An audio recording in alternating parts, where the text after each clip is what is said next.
Some girls dream of being rescued by a prince. I was bought by a king, whose crown was made of blood and whose castle was built on secrets that could destroy us both. The rain hammered against the cracked windows of our third-floor apartment, like angry fists demanding entry.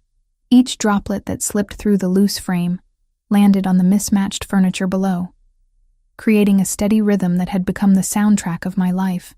I climbed the narrow stairs 2 at a time, my backpack heavy with architecture textbooks and the weight of another 16-hour day behind me.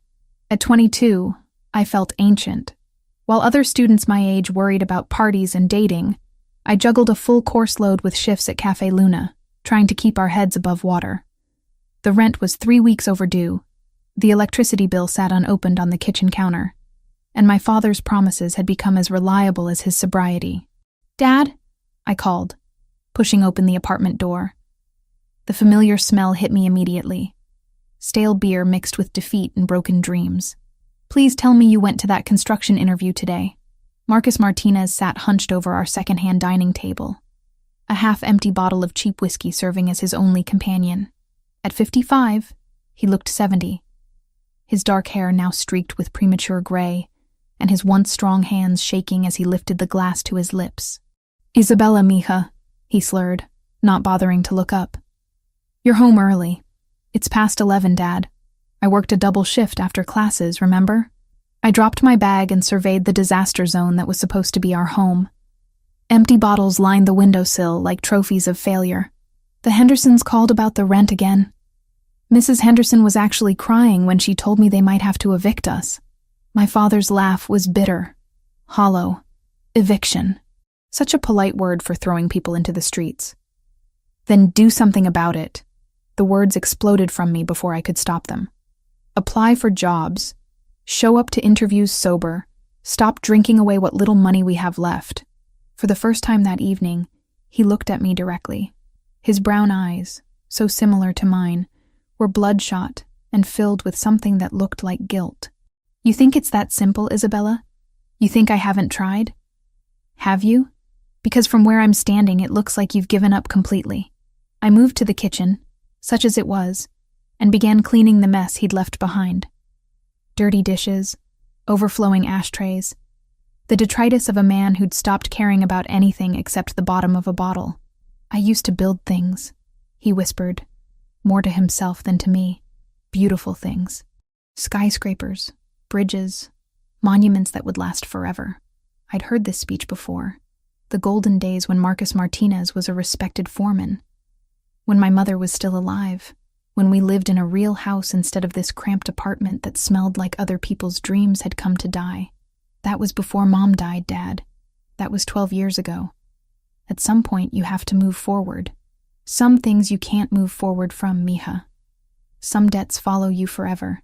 The way he said it made me pause, a plate halfway to the sink. "What debts? Dad, what are you talking about?" But he'd already returned to his bottle, retreating into the alcohol-fueled haze that had become his preferred reality. I finished cleaning in silence, my mind churning with possibilities I didn't want to consider. My father had always been dramatic when he drank, prone to cryptic statements that meant nothing in the harsh light of morning. At exactly 11:23, someone began pounding on our door. Not knocking, pounding, with the kind of authority that suggested the person on the other side didn't much care whether they woke the entire building. The sound reverberated through our thin walls like gunshots, each impact making our cheap furniture rattle. My father went rigid, the color draining from his face so quickly I thought he might faint. The glass slipped from his nerveless fingers, shattering against the linoleum floor and sending whiskey and shards of glass in every direction. "Dad, don't answer it," he whispered, his voice barely audible over the continued assault on our door. "Isabella, whatever happens, don't open that door." But it was too late. The pounding stopped, replaced by the unmistakable sound of metal against metal. Someone was picking our lock with professional efficiency. The door swung open to reveal 3 men in expensive suits, water dripping from their shoulders despite the covered hallway. They moved with the predatory grace of sharks scenting blood in the water, their eyes scanning our pathetic apartment with undisguised contempt. The first man through the door was built like a refrigerator, with hands that looked capable of crushing bones, and a face that suggested he'd done exactly that on multiple occasions. The second was leaner, but no less dangerous, with the kind of scars that spoke of violence survived rather than avoided. But it was the third man who stole my breath and froze my blood simultaneously. He was younger than I'd expected, maybe 28 or 30, with the kind of devastating good looks that belonged on magazine covers rather than in my shabby living room. Dark hair swept back from a face that could have been carved from marble by Renaissance masters. His suit probably cost more than I made in 6 months, and he wore it with the casual confidence of someone who'd never known want or need. But it was his eyes that truly terrified me. Pale blue, almost colorless, they held the kind of cold intelligence that missed nothing and forgave less. When they settled on me, I felt like prey being evaluated by an apex predator. "Marcus Martinez," he said, his voice carrying the faint trace of an accent I couldn't place. Italian, maybe, wrapped around words that held absolute authority. "You've been avoiding my calls." My father struggled to his feet, swaying dangerously. "Mr. Gambino, I wasn't expecting you to come personally. When a man owes me $2 million and then disappears, I take a personal interest in the matter. $2 million. The number hit me like a physical blow, so large and impossible that my mind initially rejected it entirely. My father, who couldn't scrape together enough money for rent, somehow owed this dangerous stranger more money than most people saw in a lifetime. "I can explain," my father began. But the man, Gambino, held up a single finger for silence. "Your explanations have been notably absent for the past 6 months, Marcus, as have your payments." Those pale eyes shifted to me again, and I felt my skin prickle with awareness. "Your daughter. She wasn't mentioned in our original contract." "Leave her out of this," my father said, finding some backbone despite his obvious terror. "Isabella has nothing to do with my business. Your business became my business the moment you defaulted on our agreement." Gambino stepped closer to me, and I caught the scent of expensive cologne mixed with something darker. "Isabella Martinez, 22 years old, architecture student at Metropolitan University, works part-time at Cafe Luna on 5th Street. The fact that he knew so much about me made my mouth go dry with fear. "How do you know that?" "I know everything about the people who owe me money, Miss Martinez. And their families." His gaze swept over our pathetic living room, taking in the broken furniture, the water stains on the ceiling, the general air of desperation that clung to everything like smoke. "Though I must say, seeing your living conditions makes it clear that your father's debt is unlikely to be resolved through conventional means." "What kind of debt?" I found my voice, though it came out smaller than I intended. "How does someone owe $2 million? My father made a strangled sound of protest, but Gambino's cold smile silenced him. "Gambling debts, Miss Martinez. Your father has an unfortunately expensive habit of betting on outcomes he cannot control. Football games, boxing matches, horse races. For the past 3 years he's been borrowing money to cover his losses, always promising that the next bet would be the one to make everything right." The room tilted around me. 3 years. For 3 years, while I'd been killing myself trying to keep us afloat, my father had been systematically destroying any chance we had at a normal life. "I can get the money," I heard myself say, though I had no idea how. "Give me time, I'll figure something out. $2 million, Miss Martinez. At your current income rate, you'd need approximately 47 years to earn that much. Assuming, of course, that you never spent a penny on trivial things like food or shelter. Then what do you want?" The question came out as barely a whisper.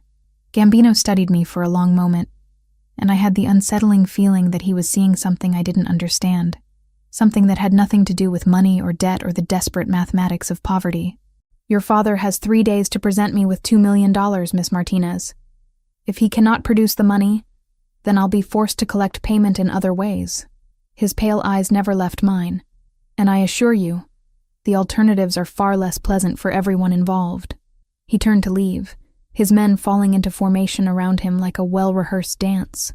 But at the door he paused, looking back over his shoulder with an expression I couldn't read. 3 days, Marcus. Don't make me come looking for you again." The door closed behind them with a soft click that somehow carried more menace than if they'd slammed it hard enough to shake the building. I stood frozen in the center of our ruined living room, trying to process what had just happened. $2 million, 3 days, and a man with pale eyes who looked at me like I was the answer to a question I didn't understand. The call came at exactly 10 in the morning, 36 hours after Alessandro Gambino had walked out of our apartment and taken my sense of security with him. I was sitting in advanced structural design, desperately trying to focus on Professor Williams's lecture about load-bearing calculations, when my phone vibrated against the desk.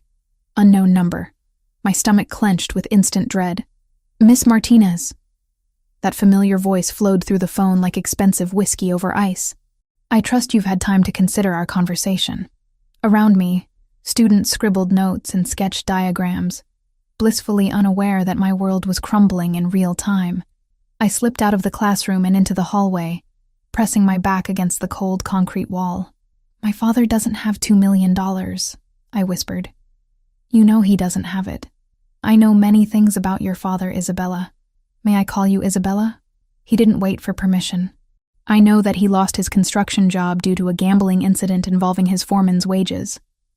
I know that he's defaulted on 17 different loans in the past 2 years.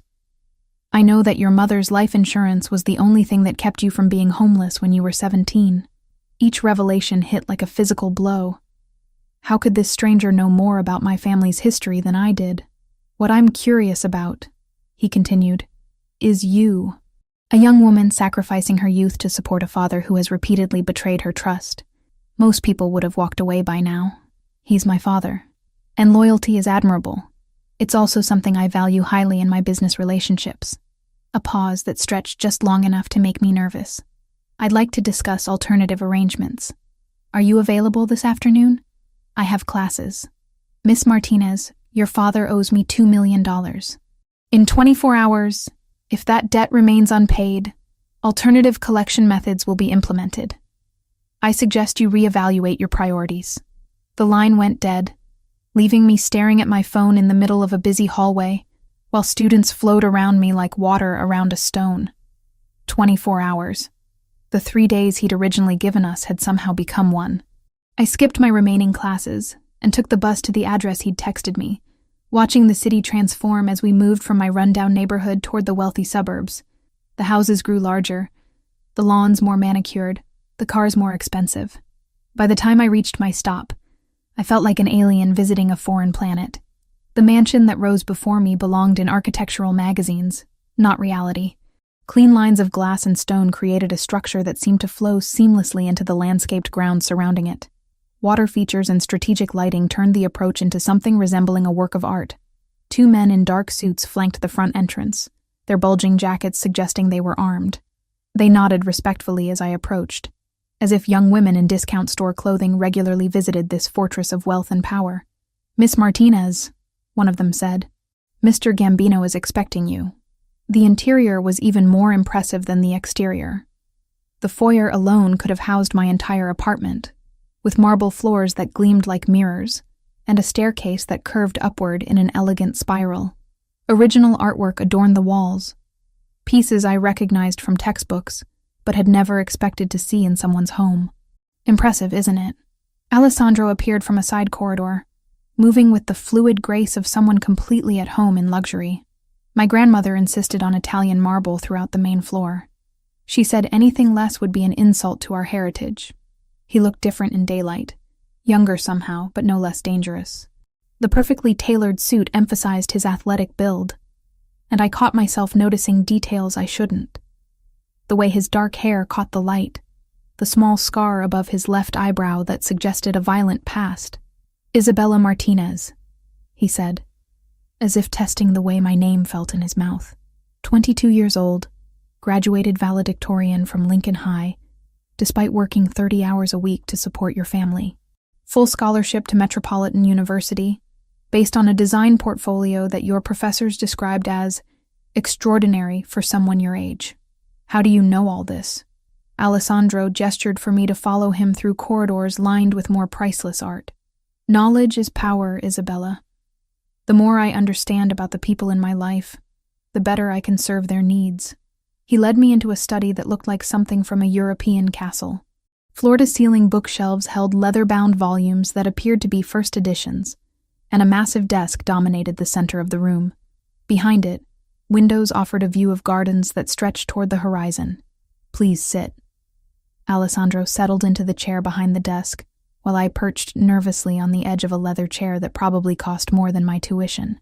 "Would you like something to drink? Coffee? Wine? Water?" "I'm fine." The lie came automatically. I wasn't fine. I was terrified, overwhelmed, and desperately out of place in this monument to wealth. "Very well.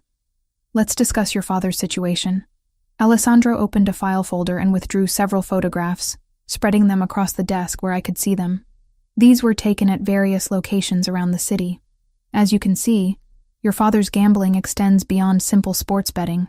The images showed my father at underground poker games, illegal casinos, and private clubs I didn't recognize. In each photo, he looked increasingly desperate, increasingly broken. 3 years ago, Marcus Martinez was a functioning alcoholic with a minor gambling problem. Today, he's a severe addict who will bet on anything. Dice games, card games, which raindrop will reach the bottom of a window first. Alessandro's voice held no judgment, just clinical assessment.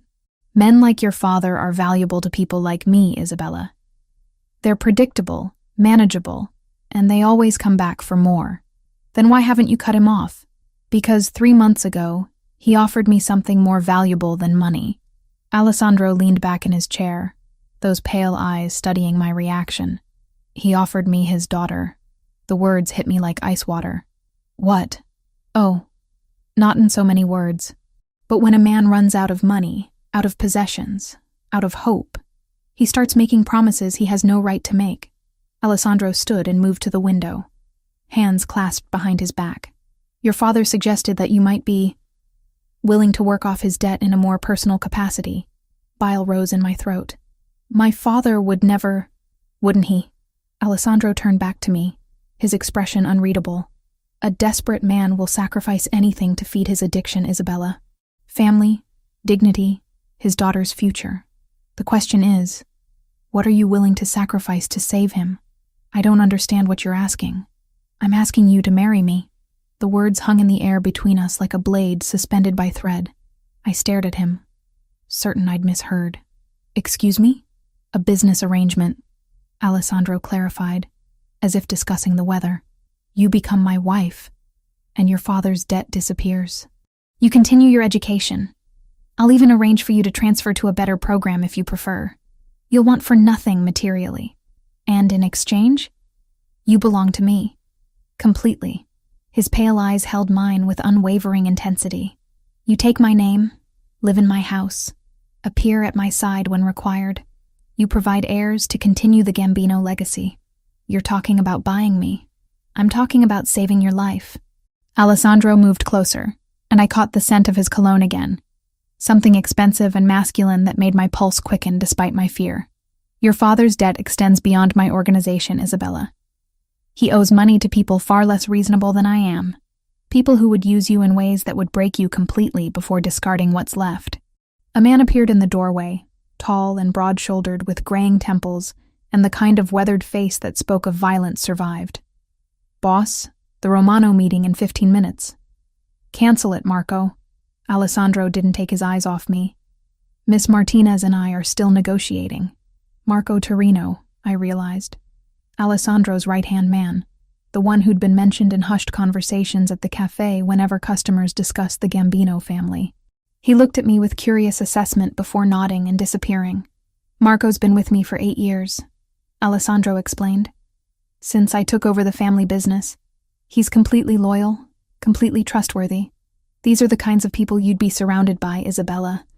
Protection, security, stability. At 28, you run an entire criminal organization." Something flickered across his face. Pain, maybe, or regret. "I inherited the business when my father was killed. Some inheritances come with trust funds and summer homes. Mine came with enemies and blood debts." He returned to his desk, withdrawing another file. "But it also came with resources. The documents he showed me were financial records, bank accounts, investment portfolios, business holdings that stretched across multiple states and countries. The numbers were staggering. The Gambino family controls legitimate businesses worth over $500 million. Construction companies, restaurants, real estate development, import-export operations. Alessandro's finger traced across spreadsheets that might as well have been written in hieroglyphics for all I understood them. We employ over 3,000 people directly, and our activities support countless more. All legal? The vast majority. Some activities exist in gray areas that allow for more flexible interpretation of regulations, but nothing that would endanger the long-term stability of the organization. I stared at the documents, trying to wrap my mind around the scale of what he was showing me. Why would you want to marry someone like me? You could have anyone. I could have anyone willing to marry me for my money. That's not the same thing.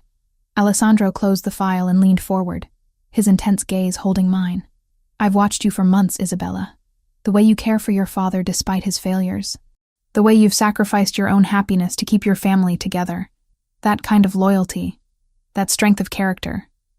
It can't be bought. You've been watching me? I make it my business to understand everyone connected to my interests.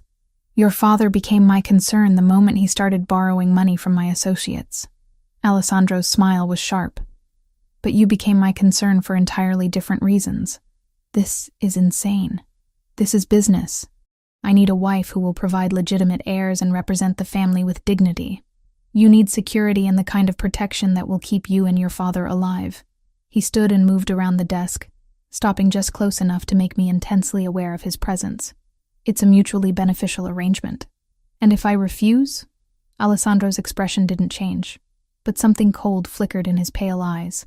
Your father dies. Painfully and publicly, as an example to others who might consider defaulting on their obligations. You'll be left to deal with his remaining creditors, who are considerably less civilized than I am. That's not a choice. That's coercion. Welcome to my world, Isabella. Alessandro returned to his chair, suddenly looking every one of his 28 years, and then some. Choice is a luxury most people can't afford. The question is, will you make the smart choice, or will you let pride destroy everything you've worked to protect? I stared at this dangerous, beautiful man, who was calmly discussing purchasing my life as if it were a business transaction. Everything I'd planned, everything I'd dreamed of, was crumbling around me. I need time to think. You have until tomorrow morning. After that, alternative collection methods will be implemented, and the offer expires. Alessandro's voice was gentle but implacable. Consider carefully, Isabella. Some opportunities only come once. I spent the entire night staring at the ceiling, Alessandro's proposition echoing in my mind like a song I couldn't stop hearing. Marry him. Become his wife. Sign away my freedom to save my father's worthless life. By dawn, I'd convinced myself there had to be another way. The First National Bank opened at 9, and I was waiting outside when the security guard unlocked the doors. My appointment with a loan officer had been scheduled for weeks, a desperate attempt to secure student loan consolidation that might free up enough money to help with rent. Now I had bigger problems. Miss Martinez? The loan officer, a middle-aged woman with kind eyes and a practical suit, gestured me into her office. I've reviewed your application, and I'm afraid I have disappointing news. I sat in the uncomfortable chair across from her desk, my hands clenched in my lap. What kind of disappointing news? With your current income and debt-to-income ratio, we can't approve you for any additional lending. In fact, your existing student loans are showing some concerning payment irregularities.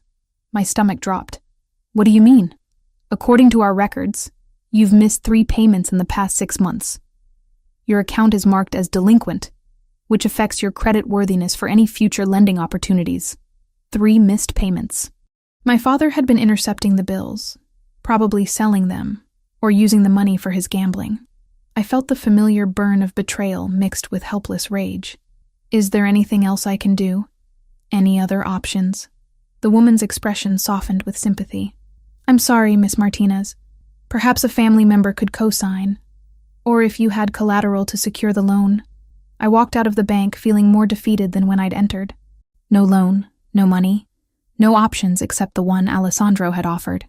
The city seemed different as I made my way back toward campus. Brighter, more threatening, full of people who belonged in ways I never would. My phone buzzed with a text from an unknown number. Cafe Milano, 2 p.m. We need to discuss terms.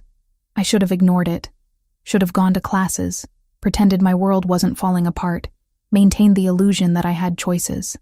Instead, I found myself walking toward the address Alessandro had sent, each step feeling like I was walking toward my own execution. Cafe Milano occupied a corner building in the financial district, the kind of place where powerful people made deals over espresso that cost more than I spent on food in a week.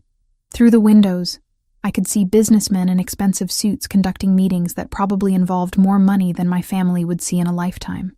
Alessandro sat at a corner table, looking perfectly at ease in surroundings that intimidated me just by existing. He wore a charcoal gray suit today, with a white shirt that emphasized his olive complexion and a tie that probably cost more than my rent. When he saw me approach, he stood with the fluid grace of someone who'd been taught proper manners since childhood. "Isabella, thank you for coming." He pulled out a chair for me, a gesture of old-world courtesy that felt surreal given our circumstances. "I took the liberty of ordering for you. Cappuccino, no sugar, and a croissant. I hope that's acceptable." The fact that he knew my coffee preferences sent a chill down my spine. "How do you know how I drink my coffee? I told you yesterday. I make it my business to understand the people in my life." Alessandro returned to his seat, those pale blue eyes studying my face with unnerving intensity. "You look tired. Did you sleep poorly?" "I spent the night trying to figure out if there's any way out of this situation that doesn't involve selling myself to a stranger." "And what did you conclude?" I stared at the perfect cappuccino he'd ordered for me, the foam art creating a delicate pattern on the surface. "That you've made sure there aren't any alternatives. I've simply presented you with the reality of your circumstances." Alessandro's voice was gentle but implacable. "Your father's debt exists whether I'm involved or not. The consequences of his choices will unfold regardless of my preferences. You could forgive the debt. I could, but that would set a precedent that would undermine my authority and endanger everyone under my protection." He leaned forward slightly, his expression serious. "I don't run a charity, Isabella. I run a business that employs thousands of people and supports countless families. Showing weakness invites challenges that result in violence. So this is about maintaining your reputation. This is about survival. Mine, yours, and everyone connected to both of us." Alessandro reached into his jacket and withdrew a small velvet box, setting it on the table between us. "But it's also about opportunity." I stared at the box without touching it. "What's that?" "Open it." With trembling fingers, I lifted the lid to reveal a ring that took my breath away. The center stone was a perfect diamond, at least 3 carats, surrounded by smaller stones that caught the afternoon light and threw rainbows across the cafe table. It was the kind of ring that appeared in magazine advertisements, the kind normal people only dreamed about. "It belonged to my grandmother," Alessandro said quietly. "She wore it for 57 years, through wars and peace, poverty and prosperity. She gave it to my father the day before she died, with instructions that it should only be given to a woman worthy of the Gambino name.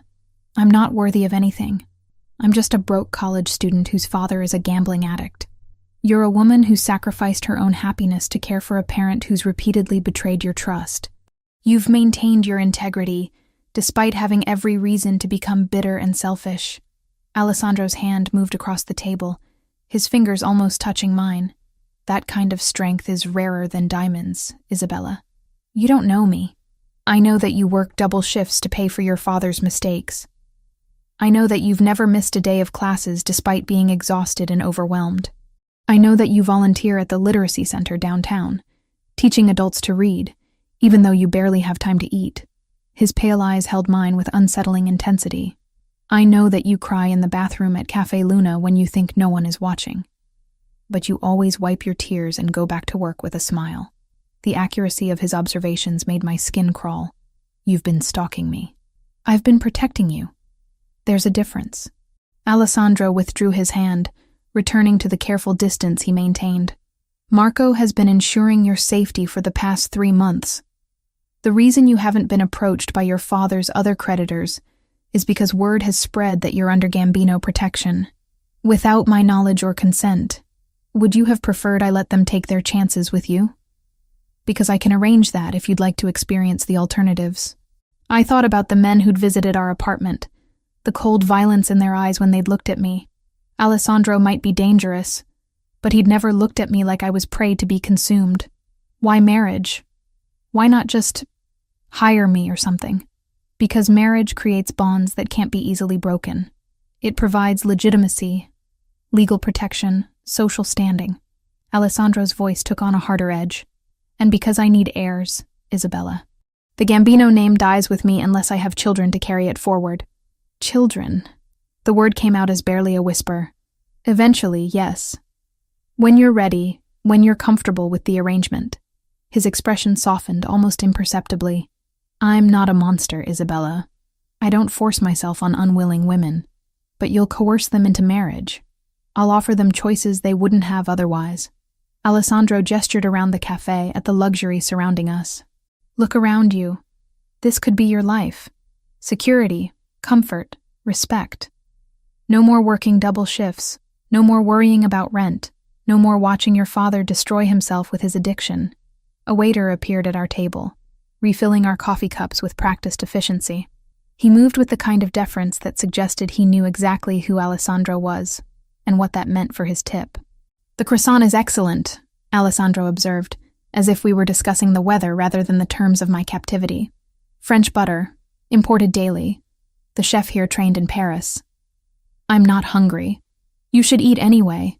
You've lost weight since I first saw you, and you were already too thin. His gaze swept over me with clinical assessment. Proper nutrition will be a priority once you're living under my roof.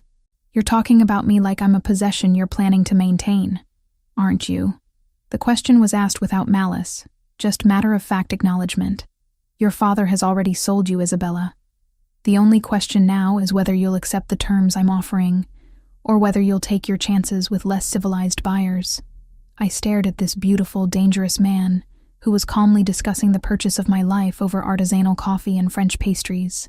Everything about him screamed wealth and power, from his perfectly tailored suit to the way the staff treated him with nervous respect. What would be expected of me? Publicly, you'd be my wife. You'd attend social functions, meet with other wives in our circle, represent the family with dignity. Alessandro's fingers drummed against the table, the only sign of tension he'd displayed. Privately, you'd live in my house, take my name, and eventually provide heirs to continue the Gambino legacy. And if I say no, his pale eyes met mine with unwavering directness, then you walk out of here, and I'll never contact you again. Your father's debt will be collected through traditional means, and you'll be free to rebuild your life however you choose, after watching my father die, after watching your father face the consequences of his own choices. Alessandro leaned back in his chair, his expression unreadable. I won't lie to you, Isabella. The men your father owes money to aren't known for their restraint or creativity. His death would be public, painful, and educational. And me? You'd be left to deal with his remaining creditors, who would view you as a valuable asset to be liquidated. Alessandro's voice remained calm, almost gentle, as he described horrors I couldn't fully comprehend. Some debts are inherited, Isabella. Your father's gambling has created obligations that will outlive him unless they're satisfied. I closed my eyes, trying to shut out the images his words conjured. When I opened them, Alessandro was still watching me with that unsettling intensity. I need more time. Time is a luxury neither of us can afford. Alessandro signaled for the check, and the waiter appeared instantly with the bill. I've made arrangements for you to see what your life could become. Marco will pick you up at 7 tonight. I haven't agreed to anything. No, you haven't. Alessandro stood and moved around the table, stopping beside my chair. His hand settled on my shoulder, warm and heavy and possessive. But we both know you will. His touch sent an unexpected jolt of electricity through me, and I caught his scent again. That intoxicating mixture of expensive cologne and barely leashed power. When I looked up at him, something flickered in his pale eyes that I couldn't identify. Until tonight, Isabella. He left me sitting alone at the cafe table, the velvet ring box still open between my hands, and the weight of an impossible decision crushing down on me like a physical force. 2 weeks had passed since Alessandro's proposal. 2 weeks of carefully orchestrated encounters that felt like a strange courtship dance. He appeared at my university, waiting by my car with coffee and pastries from expensive cafes. He sent flowers to the coffee shop where I worked, always with handwritten notes that struck the perfect balance between romantic and respectful. He had dinner delivered to our apartment when he knew I'd be too exhausted to cook. Each interaction was calculated to show me what my life could become, and despite my resistance, I found myself looking forward to seeing him. There was something magnetic about Alessandro Gambino that went beyond his obvious wealth and power. When he looked at me, I felt like the only person in the world who mattered, but I hadn't given him an answer yet. "You're being ridiculous, Isabella," I muttered to myself as I packed my backpack for another long day of classes and work. "He's a criminal, a dangerous man who's basically trying to buy you." The logical part of my brain knew this was true, but the part that was tired of being afraid, tired of struggling, tired of watching my father destroy everything we touched, that part whispered that maybe Alessandro's offer wasn't as terrible as it seemed. I was walking across campus toward the library when my phone rang. Unknown number, but I'd learned to recognize the particular ringtone that accompanied Alessandro's calls. "Good morning, Isabella. It's barely 8 a.m., Alessandro. Don't you sleep?" "Not much." His voice held a note of something I couldn't identify. Weariness, maybe, or stress. "I need to see you. Something's happened." The urgency in his tone made my stomach clench with anxiety. "What kind of something?" "Not over the phone. Marco is already on his way to pick you up. I have classes. Cancel them." The command was soft but implacable. "This is about your safety, Isabella.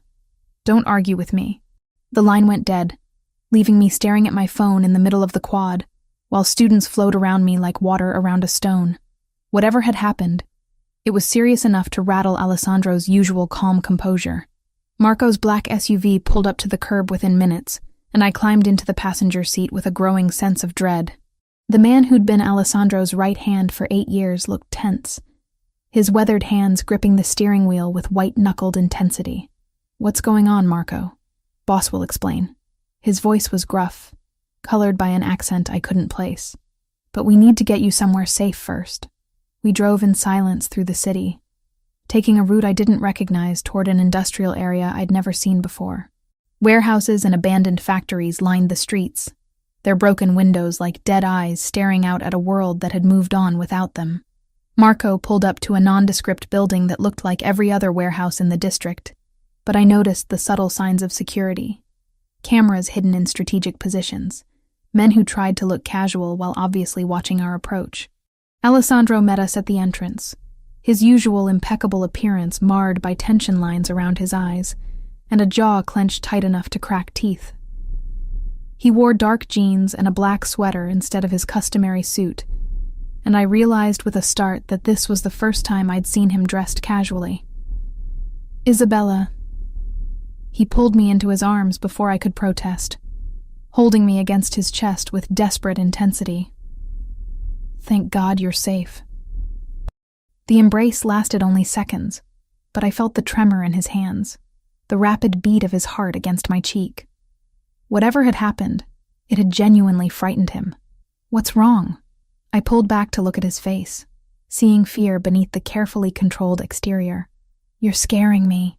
Your apartment was attacked this morning. Men with guns broke down the door, ransacked everything, took your father." Alessandro's pale eyes were hard as winter ice. "If you'd been there..." The world tilted around me. "My father? Is he alive?" "For now. They left this." Alessandro handed me a Polaroid photograph that showed my father tied to a chair, blood trickling from his nose, his eyes wide with terror. On the back, someone had written, "The girl for the old man, 24 hours. My knees gave out, but Alessandro caught me before I could fall, his strong arms supporting my weight as shock crashed over me in waves. "Who did this?" "The Bratva. Russian organized crime." Alessandro guided me to a chair, his hands gentle but firm. "They've been moving into our territory for months, testing boundaries, seeing how far they can push before we push back." "But why my father? Why me?" Alessandro knelt in front of my chair, his hands covering mine. "Because they know you matter to me. Because taking you would hurt me more than any business loss ever could." The admission hung between us like a confession. In 2 weeks, I'd gone from stranger to weapon, from irrelevant college student to valuable target. The thought was terrifying, and oddly thrilling at the same time. I should call the police. The police can't help with this. Alessandro's voice was gentle but implacable. This is my world, Isabella, with its own rules and its own justice. If you want your father back alive, you have to trust me. Trust you? I barely know you. You know that I've kept you safe for months without you even realizing it. You know that I've treated you with more respect than most men would show their wives, let alone a woman they're trying to convince. Alessandro stood, moving to the window that looked out over the warehouse district. You know that I'm the only person in this city with the resources to get your father back. He was right, and we both knew it. Whatever my feelings about Alessandro and his proposition, he was my only hope of saving what was left of my family. What do they want? You, in exchange for your father's life. Alessandro turned back to me, his expression carved from stone. They think you're my weakness, Isabella. They're not wrong. The vulnerability in his admission made something flutter in my chest. This powerful, dangerous man who commanded respect and fear from everyone around him was admitting that I had the power to hurt him. If I go to them, you're not going anywhere near them. The command cracked through the air like a whip. I won't trade one life for another, especially not yours for his. He's my father. And you're... Alessandro stopped, seeming to struggle with words. You're mine to protect. The possessive statement should have angered me. Instead, it sent heat spiraling through my veins in ways I didn't want to examine too closely. So, what do? We get him back. On our terms. With our methods. Alessandro moved closer, his pale eyes holding mine with magnetic intensity.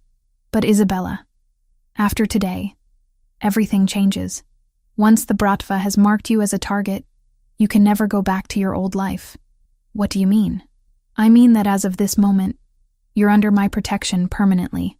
Whether you marry me or not, whether you want it or not, you belong to me now. His hand cupped my face with surprising gentleness. The moment they decided to use you as leverage, they made you a part of this world.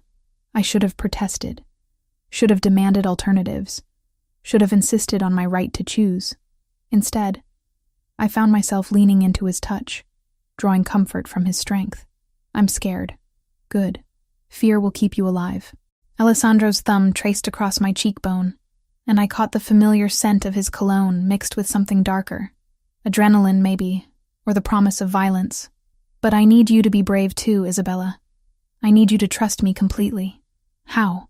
By accepting that your old life is over and embracing what comes next. Alessandro leaned closer, his breath warm against my ear. By saying yes to my proposal, and becoming my wife in truth, not just in name.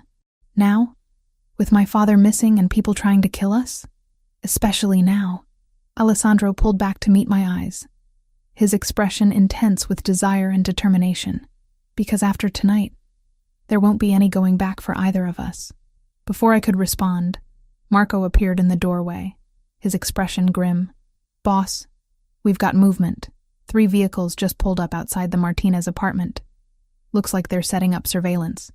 Alessandro's hand tightened on my face, his pale eyes blazing with cold fire. They're watching for her to come home. He turned to Marco. How long until we're ready? 2 hours, maybe 3. The men are in position, but Dimitri's holed up in that old textile factory with at least 20 guards. Then we move at midnight. Alessandro looked back at me, his expression softening slightly. Isabella, I need you to stay here where it's safe. Marco will watch over you while I get your father back. I'm coming with you. Absolutely not. He's my father. My responsibility. I stood, surprised by the steadiness in my voice. I won't sit here hiding while other people risk their lives for my family. Alessandro studied my face for a long moment, and I saw the exact moment when his perception of me shifted. No longer the fragile college student he was protecting, but someone capable of standing beside him in darkness. If you come with me tonight, there's no going back. You'll see things, do things, become someone you never imagined you could be. His pale eyes held mine with unwavering intensity. Are you prepared for that? I thought about my father, probably terrified and alone in some abandoned building. I thought about the life I'd been living, always afraid, always struggling, always at the mercy of other people's choices. And I thought about Alessandro, dangerous and magnetic, offering me a chance to stop being a victim. Yes, Alessandro's smile was sharp as a blade and twice as beautiful. Then let's go to war, Isabella Martinez. He pulled me against him, his mouth capturing mine in a kiss that tasted of desperation and promise, and the metallic tang of violence to come. When we broke apart, both of us breathing hard, something fundamental had shifted between us. I was no longer the innocent girl he was trying to protect. I was his partner in the darkness that lay ahead. 8 weeks had passed since Alessandro and I rescued my father from the Bratva. 8 weeks of living in his fortress-like mansion, of sharing meals and conversations that felt dangerously close to normal. 8 weeks of pretending I didn't notice how his touch lingered when he helped me into cars, or how his pale eyes followed me through rooms like I was something precious he couldn't bear to lose. 8 weeks of falling for a man I wasn't sure I could trust. My father had recovered from his ordeal, though the fear never fully left his eyes. Alessandro had arranged for him to stay in a secure facility, ostensibly for addiction treatment, but really for his own protection. The official story was rehabilitation. The reality was witness protection from people who still wanted him dead. But this morning, everything changed. I woke feeling nauseous. A wave of sickness that sent me stumbling to the marble bathroom Alessandro had renovated specifically for my use.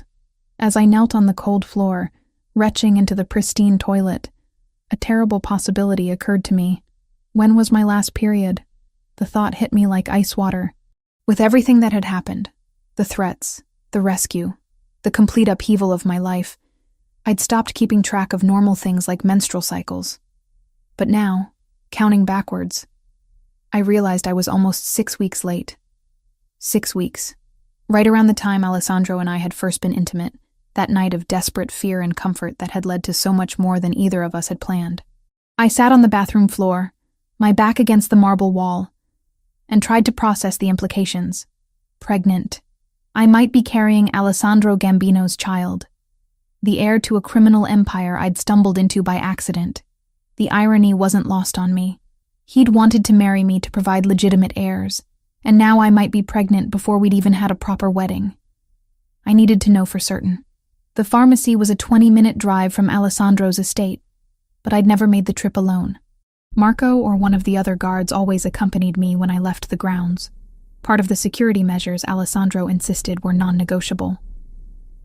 But today, I couldn't face explaining why I needed a pregnancy test to one of his men. I slipped out through the kitchen entrance while Alessandro was in his office conducting business, taking the keys to the small Mercedes he'd given me for my personal use. The guards at the gate looked surprised when I approached alone, but they didn't question my right to leave. The drive into town felt like an escape, even though I knew it was temporary. For 20 minutes, I could pretend I was just a normal 22-year-old woman running errands, not the unofficial fiancé of the most powerful crime boss in the city. The pharmacy was busy with the usual afternoon crowd, and I grabbed a pregnancy test from the family planning aisle, with hands that shook only slightly. The teenage cashier barely glanced at me as she rang up my purchase, probably assuming I was just another college student dealing with the consequences of poor decision-making. If only it were that simple. I was driving back toward Alessandro's estate when I noticed the black sedan following me. At first, I thought it might be one of his security team, but the car maintained a careful distance that suggested surveillance rather than protection.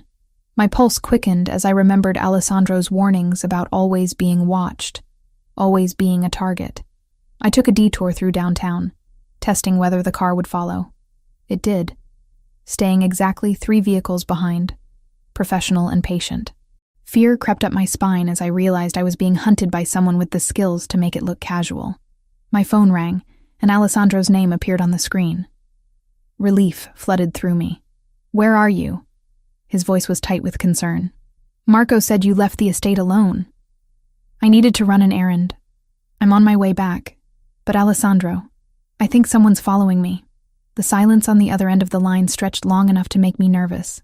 When Alessandro spoke again, his voice was deadly calm. "Describe the car. Black sedan. 2 men in the front seat. They've been behind me for 15 minutes. Drive to the warehouse district. Take Morrison Street to 5th, then turn left into the industrial complex. Don't stop. Don't slow down. And whatever you do, don't let them box you in. What's happening? Just drive, Isabella. I'll explain when you're safe. I followed his directions, my heart pounding as the sedan maintained its pursuit.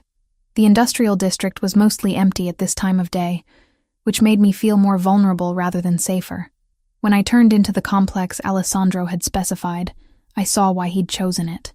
Black SUVs emerged from behind warehouses like sharks scenting blood. Alessandro's men, armed and ready, surrounded the sedan before its occupants could react. Through my rearview mirror, I watched two men in expensive suits being dragged from their vehicle at gunpoint. Alessandro appeared beside my car before I'd even put it in park, yanking open the driver's door and pulling me against his chest with desperate intensity. "Are you hurt?" His hands moved over me with clinical efficiency, checking for injuries. "Did they try to approach you?" "No, they just followed me." "Alessandro, who were they?" "Bratva scouts. They've been probing our defenses for weeks, looking for weaknesses." His pale eyes blazed with cold fury. "You gave them exactly what they were looking for, a way to get to me through you." The accusation stung because it was true. My need for independence, for normalcy, had created a vulnerability that could have gotten both of us killed. "I'm sorry. You needed what was so important that you risked both our lives to get it?" Alessandro's voice was sharp with anger and fear. "What errand couldn't wait for proper security?" I looked at the pregnancy test in my purse, at the secret that might change everything between us, and realized I couldn't tell him. Not like this. Not when he was already furious with me for being reckless. Personal items. Things I was embarrassed to ask Marco to help me buy. Alessandro studied my face with that unnerving intensity, and I could see him trying to decide whether to push for more details. Marco appeared at his shoulder before he could speak. "Boss, we've got a problem. The Russians weren't just following her. They planted a tracking device on her car." Alessandro went very still, the kind of stillness that preceded violence. "How long has it been there?" "At least a week, maybe more. Professional job, nearly invisible." Marco's weathered face was grim. "They know where she goes, when she leaves, how long she's away from the estate. They've been watching me for a week?" The implications hit me like a physical blow. "They know about my father, about the treatment facility. They know everything." Alessandro's voice was barely above a whisper, but it carried the promise of retribution. "Which means they've been planning something for longer than we realized." He turned to Marco, his expression shifting into the cold mask I'd learned to recognize as his business face. "Double security on the facility where Martinez is staying. I want armed guards in his room 24 hours a day, and get me everything we have on Bratva movements in the past month." "Already on it, boss." Marco hesitated, glancing between Alessandro and me. "But there's something else. Something you need to know about the tracking operation." "What?" "It wasn't just surveillance. Someone inside our organization had to give them access to plant that device." Marco's voice was heavy with implications. "We've got a leak, Alessandro. Someone close enough to know Isabella's routines, someone with access to the motor pool." The betrayal hit Alessandro like a physical blow. I could see it in the way his shoulders tensed, in the muscle that jumped in his jaw. Someone he trusted had sold him out, had put me in danger for money or leverage or fear. Who? The single word carried enough menace to make grown men confess their sins. "We're still investigating, but the list is short. Only 6 people had the access and opportunity to plant that tracker." Marco pulled out a folded piece of paper. "I've already started bringing them in for questioning." Alessandro took the paper, his pale eyes scanning the names. When he reached the bottom of the list, his expression went completely blank. "No." The word was barely audible. "Not him." "Boss? Marco Torino is on this list." The silence that followed was deafening. Marco, Alessandro's right-hand man for 8 years, his most trusted lieutenant, the man who'd helped rescue my father and protected me when Alessandro couldn't be there. "There has to be a mistake," I said. But even as the words left my mouth, I remembered things that hadn't made sense at the time. Marco's nervousness lately, his reluctance to meet Alessandro's eyes, the way he'd been making phone calls in private. "No mistake." Alessandro's voice was hollow with betrayal. "The timing fits. He's been acting strange for weeks. asking questions about our security protocols, volunteering for assignments that would give him access to sensitive information. Why would Marco betray you? Alessandro crumpled the paper in his fist, his knuckles white with strain. Money, fear, leverage. It doesn't matter why. He looked at me with eyes that held more pain than anger. What matters is that the person I trusted most in the world sold us both out for 30 pieces of silver. The biblical reference wasn't lost on me. Alessandro had been betrayed by someone closer than a brother, someone who'd shared his table and his trust for nearly a decade. What do we do now? Now we clean house. Alessandro pulled out his phone, his fingers moving with deadly efficiency. And then we make sure everyone understands the price of betrayal. As he made calls to set his response in motion, I stood in the shadow of an abandoned warehouse, clutching a pregnancy test I hadn't had the chance to use, and realized that the man I was falling in love with was about to become someone I might not recognize. The war was coming, and this time, it would be fought with people we'd trusted, over secrets that could destroy us all. But first, I had to find out if I was carrying the heir to an empire built on blood and betrayal. The pregnancy test lay on the marble bathroom counter like an accusation. 2 pink lines, clear as daylight, confirming what my body had already been trying to tell me. Pregnant. 6 weeks along with Alessandro Gambino's child. Conceived during a night when fear and comfort had stripped away all our careful boundaries. I stared at my reflection in the mirror, trying to see some sign of the life growing inside me. I looked the same, tired, stressed, but otherwise unchanged. Yet everything was different now. I wasn't just Isabella Martinez, the college student who'd stumbled into a criminal's world. I was carrying the heir to an empire built on violence and power. Downstairs, I could hear Alessandro's voice echoing through the mansion's corridors, sharp with anger as he coordinated the search for Marco. His most trusted lieutenant had vanished sometime during the night, taking with him 8 years of secrets and the knowledge of every weakness in the Gambino organization. The betrayal had cut Alessandro deeper than any physical wound. I'd watched him age a decade in the space of hours, his pale eyes growing cold with the kind of fury that promised retribution measured in blood rather than money. I needed to tell him about the pregnancy, but not now. Not when he was consumed with hunting down the man who'd sold us out to our enemies. This news required calm, privacy, and his full attention, none of which were available while we were essentially at war. A soft knock interrupted my thoughts. Isabella? Alessandro's voice carried through the bathroom door, gentler than the tone he'd been using with his men. Are you all right? You've been up there for over an hour. I quickly shoved the pregnancy test into the trash and opened the door, hoping my face didn't reveal the secret I was carrying. I'm fine. Just tired. Alessandro studied me with those unnerving pale eyes, taking in details I hoped weren't as obvious as they felt. You look pale. Are you feeling sick? It's been a stressful day. Not entirely a lie, though stress was the least of my problems at the moment. He reached out, his fingers cool against my forehead. No fever. But you should rest. I've increased security around the estate. Nobody gets in or out without my personal authorization. Have you found Marco? Alessandro's expression hardened. He's gone to ground, probably with Bratva protection. But we'll find him. Betrayal like this can't go unanswered, Isabella. It sends the wrong message to everyone who depends on our strength. I watched him transform before my eyes. The man who'd touched my face with gentle concern becoming the ruthless leader who commanded fear and respect throughout the city. It was a reminder that no matter how tender he could be with me, Alessandro Gambino was still a dangerous man.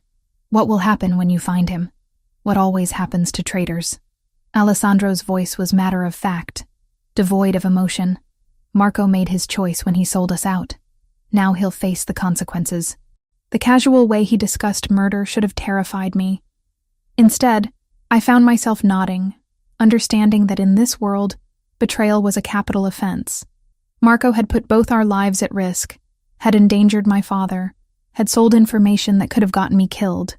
In Alessandro's world, that debt could only be paid in blood. I need to check on something at the facility where your father is staying. Alessandro continued, his hand finding mine. Will you be safe here for a few hours? Of course. Where else would I go? Something flickered in his eyes. Relief, maybe, or gratitude, that I wasn't fighting him on the security measures. I've left instructions with the guard detail. You're not to leave the estate grounds for any reason. Understood? Understood. Alessandro leaned down and kissed my forehead, a gesture so tender it made my chest ache. This will be over soon, Isabella. Once we've dealt with Marco and sent the Bratva a message they won't forget, we can go back to planning our future. Our future. If only he knew how much more complicated that future had become. After Alessandro left, I found myself wandering through the mansion's empty corridors, my thoughts churning with possibilities and fears. The house that had become my sanctuary now felt like a beautiful prison, its luxury unable to distract from the violence brewing just beyond its walls. I was in Alessandro's study, looking through the architectural books he'd bought for me, when the phone rang. Not Alessandro's private line, but the main house number that only family and close associates knew.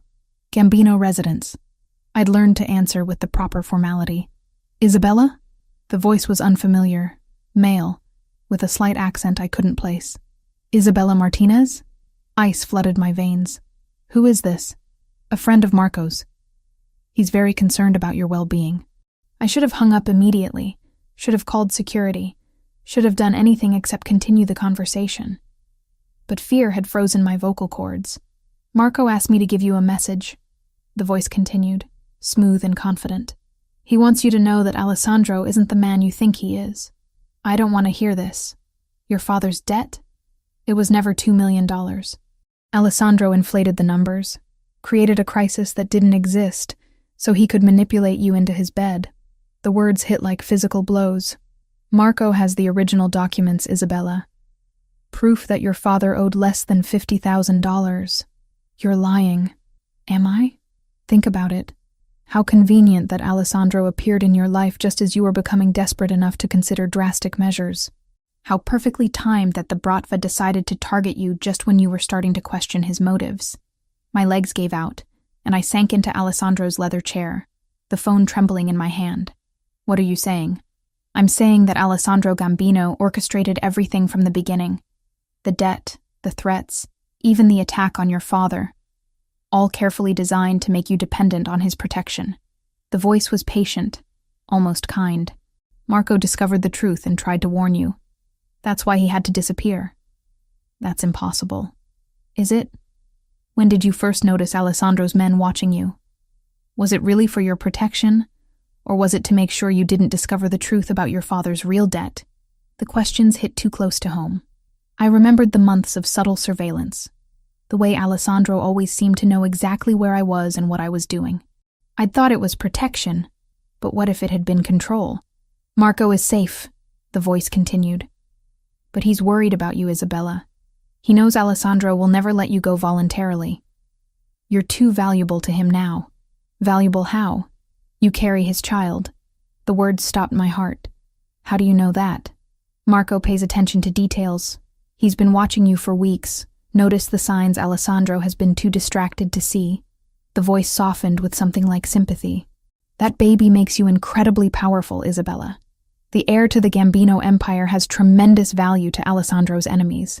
What do you want? To offer you a choice. Real freedom, not the gilded cage Alessandro has built for you. Marco can arrange for you to disappear, to start over somewhere safe with your child. And my father will be protected as part of the arrangement. The Bratva has no interest in hurting an innocent man. I closed my eyes, trying to process what I was hearing. If it was true, if Alessandro had manipulated everything from the beginning, then nothing I'd believed about our relationship was real. The tenderness, the protection, the way he looked at me like I mattered. All of it would be an elaborate lie designed to secure his heir. But if it was false, if Marco was trying to turn me against Alessandro out of spite or fear, then I was playing into the hands of people who wanted to destroy everything we'd built together. I need time to think. Time is something you don't have. Alessandro will be back soon, and once he realizes you know the truth, he won't let you out of his sight. The urgency in the voice was unmistakable. There's a car waiting at the service entrance behind the kitchen. The guards have been distracted by a small incident at the front gate. You have maybe 10 minutes to decide. 10 minutes to throw away everything? 10 minutes to save yourself and your child from a life of beautiful captivity. The line went quiet for a moment. Your father would want you to be free, Isabella. More than anything, he'd want you to have the choice he never could give you. The phone went dead, leaving me alone in Alessandro's study with the weight of an impossible decision. Through the windows, I could see movement near the front gate, some kind of commotion that had drawn the guards' attention away from the main house. I thought about the pregnancy test hidden in my bathroom trash, about the future Alessandro envisioned for us. Marriage, children, a life of luxury built on violence and control. About the possibility that everything I'd believed was a lie designed to trap me. And I thought about the alternative. Running into the unknown with strangers who claimed to offer freedom, but might be leading me into something worse. The sound of a car engine drifted through the windows from somewhere behind the house. My ride to freedom, or my path to destruction. I had to choose, and I had less than 10 minutes to decide whether to trust the man I was falling in love with, or the voice on the phone promising me truths I wasn't sure I wanted to hear. The pregnancy test in the trash seemed to mock me with its certainty. 2 pink lines that had changed everything, regardless of which choice I made. But as I sat in Alessandro's chair, surrounded by the books he'd bought for me and the life he'd built around me, I realized that my decision had already been made the moment I'd seen those 2 pink lines.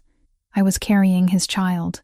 Whatever else might be true or false, whatever games might be being played around me, that baby was real, and that baby deserved better than to be born into a war between people who claimed to care about me. I walked to the kitchen, past the service entrance where a car waited in the shadows, and picked up the phone to call Alessandro.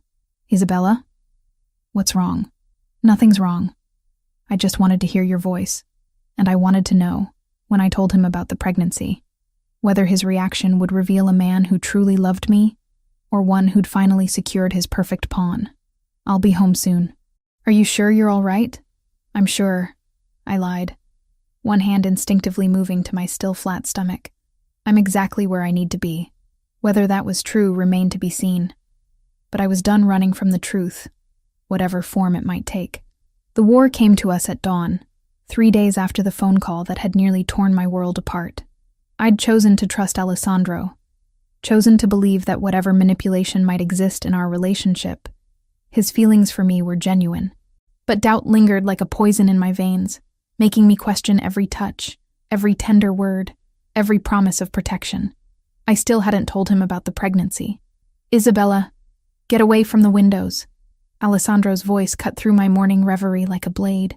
He stood in the doorway of our bedroom, fully dressed despite the early hour, his pale eyes scanning the grounds beyond the glass with predatory alertness. What's wrong? Movement in the tree line. At least 20 men, probably more. He was already reaching for the gun he kept in the nightstand, his movements efficient and deadly calm. The Bratva is making their move. Through the bulletproof glass, I could see dark figures moving between the trees that bordered Alessandro's estate. They advanced with military precision, using the landscape for cover as they surrounded the mansion like a noose drawing tight. Where's my father? Safe. I moved him to a secondary location yesterday when our intelligence suggested this was coming. Alessandro checked his weapon with practiced ease, then tucked a second gun into his waistband. But, Isabella, there's something you need to know before this starts. The serious tone in his voice made my stomach clench with dread. What? We found Marco. I turned from the window, studying his face for clues about what this meant. Is he alive? He's alive. But what he told us... Alessandro's jaw tightened with controlled fury. The Bratva has been planning this for months, Isabella. The attack on your father, the surveillance, even Marco's betrayal. It was all orchestrated to separate us from our allies and leave us vulnerable. How? They knew Marco had gambling debts. They've been slowly buying his loyalty for over a year, feeding him just enough money to keep him dependent while gathering intelligence about our operations. Alessandro moved to the window, his gaze tracking movement in the distance.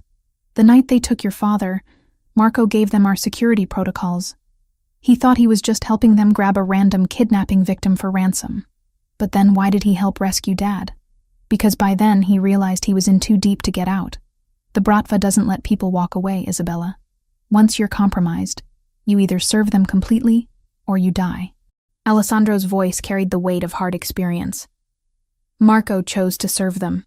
The betrayal hit me like a physical blow, even though I'd known it was coming. Marco, who'd protected me, who'd seemed genuinely loyal to Alessandro, had been playing a double game that could have gotten us all killed. But there's more, Alessandro continued, his pale eyes meeting mine with startling intensity.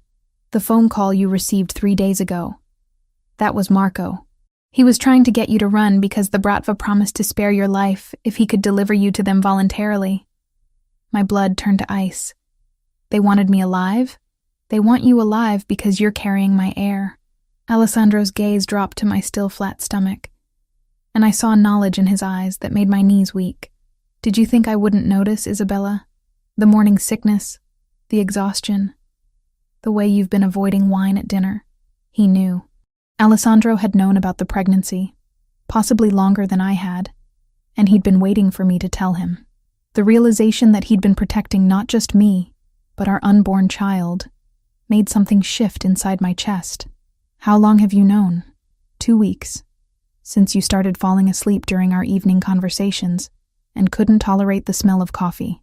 Alessandro moved closer, his hand coming up to cup my face with infinite gentleness. I've been waiting for you to trust me enough to share the news. I was afraid you'd think I did it on purpose. To trap you. Isabella. His thumb traced across my cheekbone, and I saw something raw and vulnerable in his expression. I've been hoping for this since the first night we were together. You carrying my child isn't a trap. It's a gift I never thought I deserved. Before I could respond, the sound of gunfire erupted from somewhere on the grounds. Alessandro immediately pushed me away from the window, his protective instincts overriding everything else. The panic room. Now. He guided me toward a section of wall that looked identical to the rest, but concealed a hidden door. You'll be safe there until this is over. I'm not hiding while you fight a war. You're carrying my child, Isabella. That changes everything. Alessandro's voice was steel wrapped in silk. I won't risk both of you for the sake of your pride. More gunfire. Closer this time, accompanied by shouts in multiple languages. Through the windows, I could see muzzle flashes lighting up the pre-dawn darkness like deadly fireworks. Alessandro, there's something else. I caught his arm as he started to turn away. The phone call from Marco. He said my father's original debt was only $50,000. That you inflated it to manipulate me. Alessandro went very still, his pale eyes searching my face. And you believed him? I don't know what to believe anymore. Then believe this. Alessandro pulled out his phone, scrolling through files until he found what he was looking for. Your father's gambling debts, documented by 3 different organizations over 2 years. The total comes to just over $2.3 million. The numbers on the screen made my head spin. Detailed records of bets placed, money borrowed, interest compounded at rates that would have made legitimate lenders blanch. It wasn't just the $50,000 Marco had claimed. It was a systematic destruction of any hope my father might have had for financial redemption. Marco lied to you, Isabella. The Bratva coached him on exactly what to say to make you doubt me, to make you vulnerable to their promises of rescue. Alessandro tucked the phone away, his expression grim. They needed you to come willingly, because taking you by force would have started a war they weren't ready to fight. But they're fighting it now, because their subtle approach failed. You chose to trust me instead of running with them. Alessandro's smile was sharp as a blade. Now they have to try to take by force what they couldn't acquire through deception. An explosion rocked the mansion, sending picture frames tumbling from walls and rattling the bulletproof windows. Alessandro immediately wrapped his arms around me, shielding me from falling debris. The panic room, Isabella, please. But as he spoke, his phone buzzed with an incoming call. Alessandro glanced at the screen and his expression darkened. It's them. They want to negotiate. He answered on speaker, his voice deadly calm. You have something to say, Dimitri? Alessandro Gambino. The voice was smooth, cultured, with the faint accent of someone who'd learned English as a second language. I believe we have something to discuss. I don't negotiate with people who attack my home, not even to save the life of your unborn child. The question sent ice through my veins. We know Isabella is pregnant, Alessandro. We know that heir represents the future of your entire organization. Get to the point. The point is simple. You have something we want, and we have something you want. Your father-in-law is safe for now, but that could change very quickly if you don't listen to reason. My father. Despite Alessandro's assurances, the Bratva had somehow gotten to him. I saw the moment Alessandro realized the same thing, saw the cold fury that transformed his features into something terrifying. What do you want? Isabella, unharmed and willing. In exchange, Marcus Martinez lives, and we withdraw from your territory permanently. Dimitri's voice was patient, reasonable, as if he were discussing a simple business transaction. You have 1 hour to consider the offer. And if I refuse? Then we kill the old man, storm your fortress, and take what we want anyway. The only difference is how many people die in the process. The line went dead, leaving us in silence, broken only by the distant sound of gunfire and the hammering of my own heart. They have my father. I know. Alessandro's voice was hollow with self-recrimination. I thought the facility was secure. I thought, it doesn't matter what you thought. The words came out harder than I intended, fueled by fear and adrenaline and the terrible certainty that this was my fault. They have him because of me, because I'm a liability you can't protect. Isabella. No. I stepped back, putting distance between us even as another explosion shook the mansion. I won't let my father die because I was too selfish to make the hard choice. You're not going anywhere near them. It's not your decision to make. I met his pale eyes with all the determination I could muster. I'm not your possession, Alessandro. I'm not something you own. You're carrying my child, and that child deserves to grow up with grandparents, not just the blood money from their grandfather's death. I moved toward the door, driven by a certainty that felt like destiny. I have to do this. Alessandro stepped into my path, his expression desperate. They'll kill you the moment they have what they want. Maybe. But if I don't go, they'll definitely kill my father. I reached up, touching his face with hands that only trembled slightly. And then they'll come for us anyway. There has to be another way. There is. I smiled, hoping it looked more confident than I felt. You trust me to be strong enough to handle whatever comes next. Before Alessandro could stop me, I was running toward the sound of gunfire, toward the men who wanted to use me as a weapon against the father of my unborn child.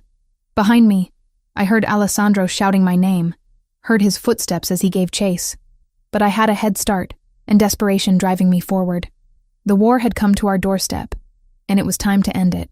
7 months later, I stood in the private wing of Mount Sinai Hospital, watching our daughter sleep in her bassinet beside the bed, where I'd nearly died bringing her into the world. Sophia Grace Gambino had arrived 3 weeks early, as if she couldn't wait to join the empire her parents had built from blood and betrayal. The war with the Bratva had ended that dawn, when I'd walked into their temporary headquarters, not as their victim, but as their executioner. Dimitri had made the fatal mistake of assuming that pregnancy had made me weak, that carrying Alessandro's heir meant I could be used as leverage against him. He'd been wrong. The gun I'd taken from Alessandro's desk had felt surprisingly light in my hands, as I'd put 3 bullets into Dimitri's chest. The man who'd orchestrated months of terror, who'd used my father as bait and Marco as a puppet, had died with surprise written across his patrician features.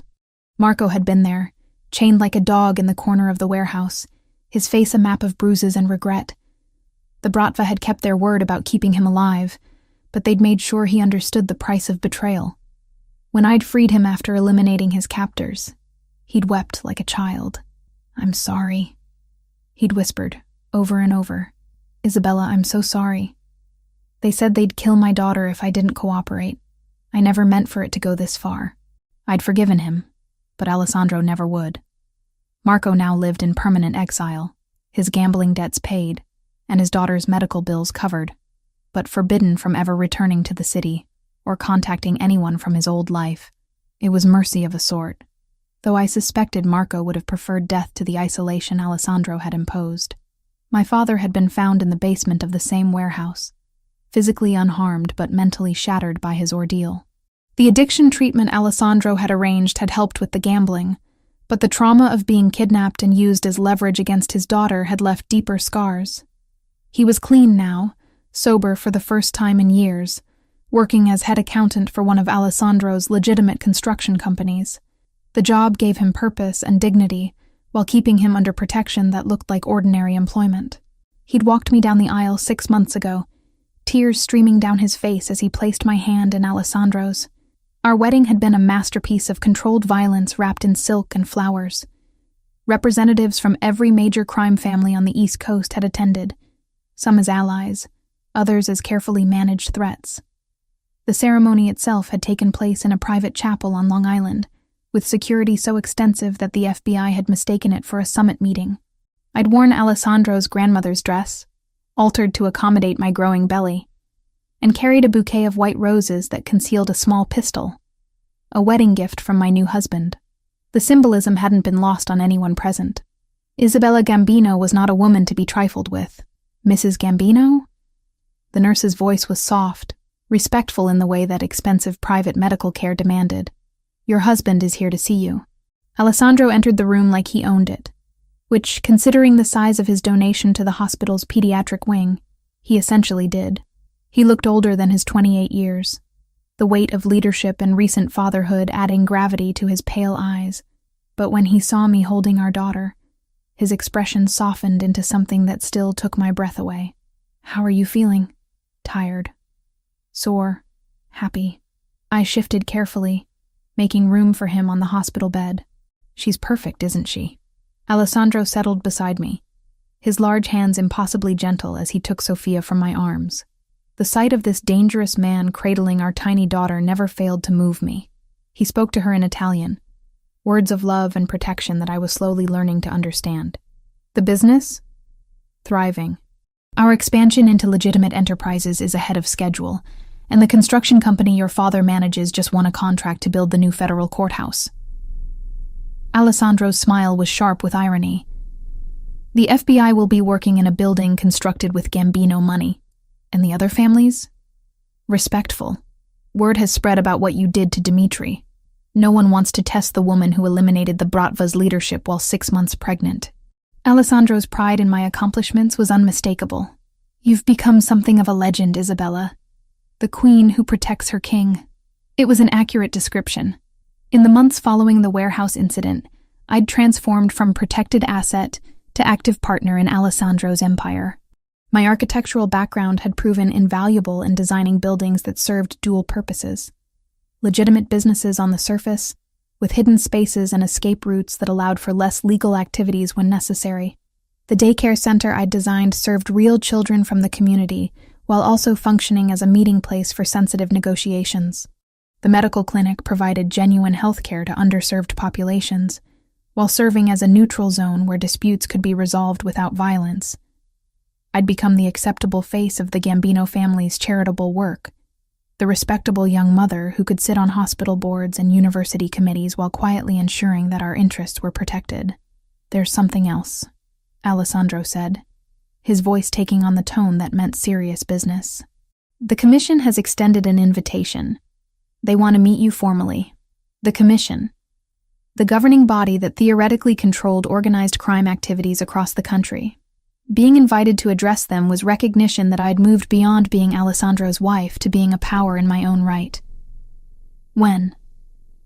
Next month, when you've recovered from the delivery. It's largely ceremonial, but it establishes you as my official partner rather than just my spouse. Alessandro shifted Sophia to his shoulder, patting her back with practiced ease.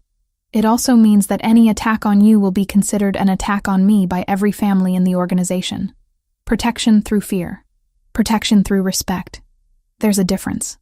Alessandro's pale eyes met mine with perfect understanding. You've earned this, Isabella. Not through me, but through your own choices and actions. It was true.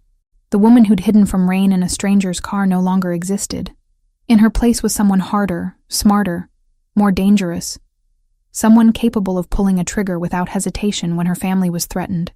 But I was also someone who could design schools that served real children, who could manage charitable foundations that genuinely helped people, who could be a mother to the tiny girl sleeping in her father's arms. I have a proposal, I said, watching Alessandro's expression for his reaction.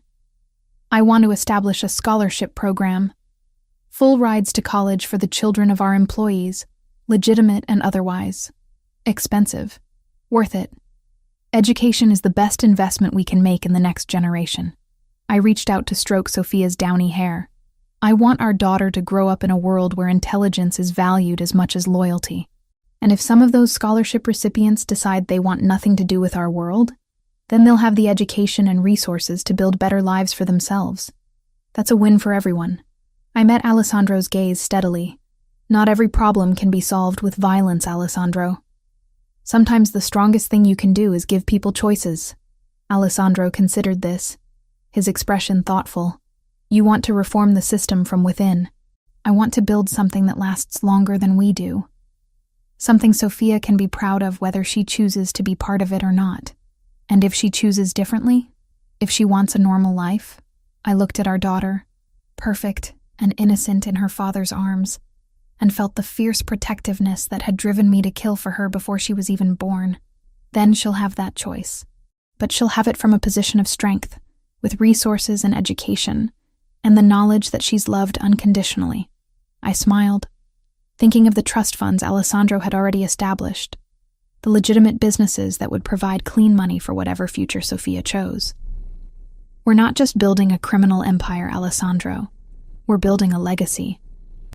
Sophia stirred in her father's arms, her tiny fist closing around his finger with the instinctive grip of a child claiming her birthright. When she opened her eyes, they were the same pale blue as Alessandro's, but somehow warmer, full of possibility rather than calculation. She's going to be formidable, Alessandro murmured, wonder in his voice. She's going to be free, I corrected. Free to choose her own path, her own values, her own definition of power. Through the hospital window, the city spread out before us like a chessboard, full of territories to be claimed and alliances to be forged. I was Isabella Gambino now, wife to a king and mother to a princess, architect of an empire that served both darkness and light. The frightened girl who'd worked double shifts to pay her father's debts had died in that warehouse 7 months ago, reborn as someone who understood that true power came not from fear, but from the ability to protect what mattered most. Our daughter would inherit wealth and influence beyond measure, but more importantly, she would inherit the knowledge that strength came in many forms. Sometimes it meant pulling a trigger to protect your family. Sometimes it meant building schools to educate other people's children. And sometimes it meant choosing love over fear, trust over suspicion, hope over the cynicism that could so easily consume everything good in the world. Alessandro leaned over to kiss my forehead, careful not to disturb the baby between us. I love you, Isabella Martinez Gambino. I love you too, I whispered, meaning it more than I'd ever meant anything in my life. Outside, the city hummed with life and possibility, full of people who would never know how their fates were shaped by decisions made in hospital rooms and boardrooms, in warehouses and wedding chapels. But that was tomorrow's concern. Today, we were just a family, dangerous and devoted in equal measure, building something beautiful from the ashes of everything that had tried to destroy us. The empire would endure. But more importantly, so would we.